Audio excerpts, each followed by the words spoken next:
সব্যসাচী দত্ত বলা যেতে পারে বিধাননগর পৌরসভার একদিক থেকে তৃণমূল কংগ্রেসের সেনাপতি।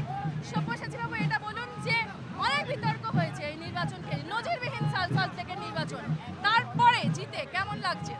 দেখুন, এই জয় ভবিতব্যই ছিল, মানুষের রায় আমরা জানতাম।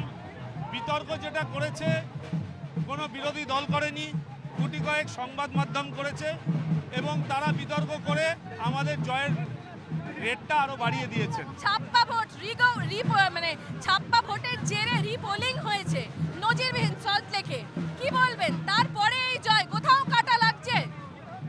দেখুন, ছাপ্পা ভোট যদি আপনি বলেন, সেখানে তো রিপোলিং দেওয়া হয়েছে, তারপরেও জয়লাভ হয়েছে।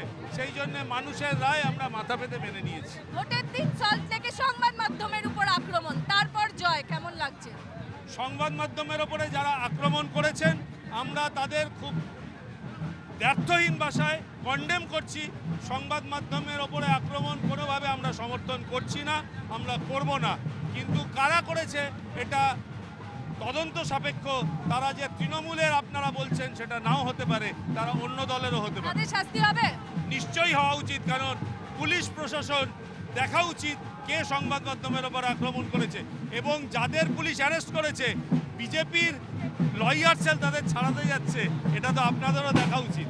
গোষ্ঠী কন্দল চরমে, আপনি মানুন বা না মানুন, বিধানসভায় মুখ্যমন্ত্রীকে বসাতে হয়েছে দুই পক্ষকে, তারপরেও জয়, একটা স্যাবোটেজ হওয়ার সম্ভাবনা ছিল? কোনোদিনই ছিল না।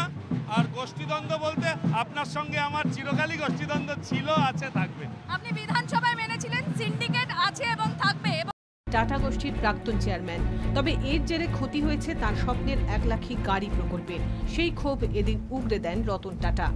Some disbelief that there was any such product, that disbelief that this would ever come.